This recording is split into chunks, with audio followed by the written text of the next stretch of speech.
अगर आप भी मेरी तरह डुअल मॉनिटर इस्तेमाल करते हैं, मतलब कि एक लैपटॉप एक कंप्यूटर से ही मल्टीपल मॉनिटर, जैसे कि जनरली डुअल मॉनिटर इस्तेमाल करते हैं, एक साथ दो दो मॉनिटर और दोनों मॉनिटर पे काम करते हैं। ये किस केस में करते हैं? ये वो लोग इस्तेमाल करते हैं जो मल्टीटास्किंग करते हैं, मतलब एक साथ एक समय में बहुत सारे उनको काम करना पड़ता है। ऐसे में वो लोग जो है डुअल मॉनिटर या डुअल स्क्रीन का इस्तेमाल करते हैं। ऐसे में हो सकता है, चांस ये बनता है कि आप भी इस्तेमाल करते होंगे, और डुअल मॉनिटर के कारण ही आपके दिमाग में ये चलता है क्या आपके कंप्यूटर को, आपके लैपटॉप को परफॉर्मेंस जो होता है उसको स्लो करता है। हाँ, अगर सच में परफॉर्मेंस पे इफेक्ट पड़ता है, अगर कंप्यूटर को स्लो डाउन करता है, तो फिर इसका क्या सॉल्यूशन है, कैसे इस प्रॉब्लम को सॉल्व कर सकते हैं, इस वीडियो में देखते रहिएगा। हेलो दोस्तों, मेरा नाम है अजय और आप देख रहे हैं अजय फार्मा। दोस्तों, इस वीडियो में जो भी मैं बताने वाला हूँ अपना पर्सनल एक्सपीरियंस से बताने वाला हूँ कि कैसे मेरा जो है कंप्यूटर, मेरा जो लैपटॉप है वो स्लो हो गया, और इसके बाद मैंने कैसे इसके परफॉर्मेंस को अच्छा ढंग से जो है एकदम से बढ़िया से ऑप्टिमाइज किया, और ऑप्टिमाइज करने के बाद अब स्मूथली मेरा जो लैपटॉप रन कर रहा है। और ये चीज़ आप भी अप्लाई करेंगे तो आपके साथ भी जो प्रॉब्लम होगा वो प्रॉब्लम कंप्लीटली सॉल्व हो जाएगा। देखिए, ये तो 100% श्योर है कि जब भी स्क्रीन की संख्या बढ़ेगी, नंबर ऑफ मॉनिटर बढ़ेगा, तो परफॉर्मेंस पे असर पड़ेगा। क्यों पड़ेगा? देखिए, इसके सबसे पहला रीजन मैं आपको बता देता हूँ। जैसे दो मॉनिटर हुआ और दोनों मॉनिटर का स्क्रीन साइज अलग अलग है, फ्रीक्वेंसी मान लीजिए मैच कर रहा है, हो जाता है, ठीक है, फ्रीक्वेंसी दोनों का एक है, लेकिन स्क्रीन साइज अलग होने के कारण, रिजोल्यूशन चेंज होने के कारण आपके कंप्यूटर का जो प्रोसेसर है उसके साथ साथ जीपीयू कहिए या सीपीयू कहिए, सब पे लोड पड़ता है। इफेक्ट तो पड़ना है भैया। जब पड़ेगा तो आपके कंप्यूटर में उतना रिसोर्सेस होना चाहिए कि अगर वो लोड पड़े तो कंप्यूटर या लैपटॉप उसको हैंडल कर ले। अब जैसे मेरे अपने केस में है कि मेरे लैपटॉप में ग्राफिक्स कार्ड भी है। जब ग्राफिक्स कार्ड है मतलब कि जीपीयू है, और जब भी स्क्रीन एक्सटेंड मैंने किया, मैंने नंबर ऑफ मल्टीपल मॉनिटर जो है नंबर ऑफ मॉनिटर को बढ़ाया, तो क्या हुआ, उस पर लोड पड़ा और लोड जीपीयू ने हैंडल कर लिया। लेकिन हाँ, शुरुआती दौर में जो है मेरा जीपीयू भी हैंडल नहीं कर पाया था।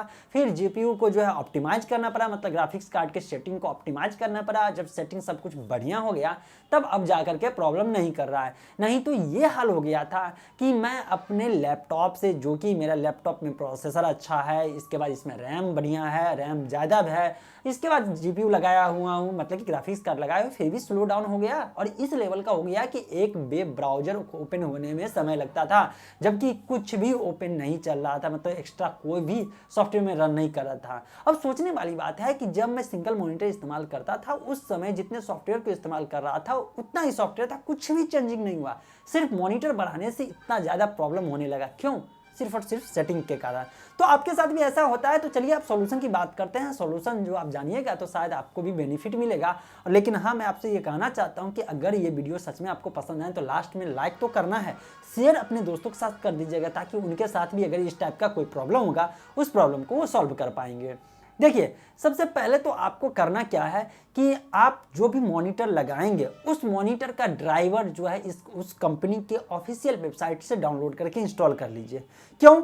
जनरली ऐसे विंडोज 10 जो ऑटोमेटिकली एडजस्ट कर देता है, लेकिन फिर भी आपको उसका ड्राइवर इंस्टॉल करके और ताकि रन कर देना है। क्या इससे फायदा ये होगा कि अगर थोड़ा सा भी इधर उधर का सेटिंग होगा जो कि आपको नहीं मालूम है, या आपका विंडोज जो है उसको हैंडल नहीं कर पा रहा है, तो ये ड्राइवर सॉफ्टवेयर कर देगा। तो सबसे पहला तो यहाँ पे सोल्यूशन हो जाता है। अब अगर दूसरे की बात करते हैं तो दूसरा सॉल्यूशन ये है कि आपके पास जो ग्राफिक्स कार्ड होगा उस ग्राफिक्स कार्ड का ड्राइवर अप टू डेट है या नहीं, ये देखना पड़ेगा। क्योंकि हो सकता है कि आपके पास ग्राफिक्स कार्ड होगा तो उसका ड्राइवर इंस्टॉल होगा, लेकिन ओल्ड वर्जन होने के कारण बहुत सारे ऑप्टिमाइजेशन नहीं होता है, जिसके कारण भी ये प्रॉब्लम होता है। और मेरे केस में यही हुआ। मेरे केस में क्या हुआ, मैंने अपना जो है ग्राफिक्स कार्ड का ड्राइवर को, पुराने ड्राइवर को कंप्लीटली अनइंस्टॉल कर दिया, और सिस्टम को फिर से नए ढंग से जो है इसमें क्या किया कि ड्राइवर को लेटेस्ट जो ऑप्टिमाइज्ड है उसको इंस्टॉल किया। इंस्टॉल करने के बाद रन किया, तो सबसे पहले मैंने ये काम किया, तो देखा कि नहीं काम करना, एकदम जो पहले जो इतना प्रॉब्लम करता था वो प्रॉब्लम सॉर्ट आउट हो गया, लेकिन फिर भी परफॉर्मेंस उतना बढ़िया नहीं मिल रहा है। फिर मैंने केस किया कि बैकग्राउंड में चेक करना किया कि अरे यार इस पे लोड पड़ रहा है, क्या फ्रीक्वेंसी में चेंजिंग है, रेजुलेशन में चेंजिंग है। तो पता चला कि भैया रेजुलेशन का भी प्रॉब्लम होता है। तो वो रेजुलेशन जो है आपके मॉनिटर के साइज के अनुसार होता है। अब जिस साइज का मॉनिटर लाएंगे उसके अनुसार आपको एडजस्ट करना पड़ेगा।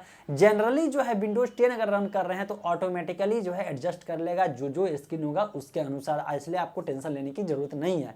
लेकिन फिर भी अगर आप और भी ऑप्टिमाइजेशन चाहते हैं तो मैनुअली कर सकते हैं। दूसरा यहाँ से कर सकते हैं। तीसरा एक ये चीज़ है दोस्तों, विंडोज 10 में जो है बैकग्राउंड में विंडोज डिफेंडर चलते रहता है और वो कभी कभी क्या होता है कि स्कैनिंग जो कंप्लीट करता है, जिस कारण से जीपीयू पे ज़्यादा लोड पड़ता है।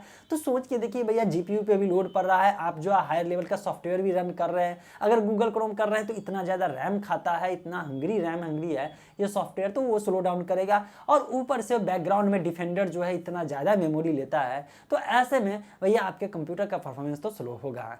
तो आपको करना क्या पड़ेगा कि ये 3 चीज़ें मैनुअली आप देख अपने से वेरीफाई कर लीजिए कि उसके स्कैनिंग को बंद कर लीजिए अगर काम कर रहे हैं तो, और इसके बाद डुअल मॉनिटर इस्तेमाल कर रहे हैं तो उसके मॉनिटर का अपना ड्राइवर इंस्टॉल कर लीजिए। साथ साथ जो है आपका जीपीयू हो गया या जो ग्राफिक्स कार्ड है उसका driver latest up to date करके रखिएगा।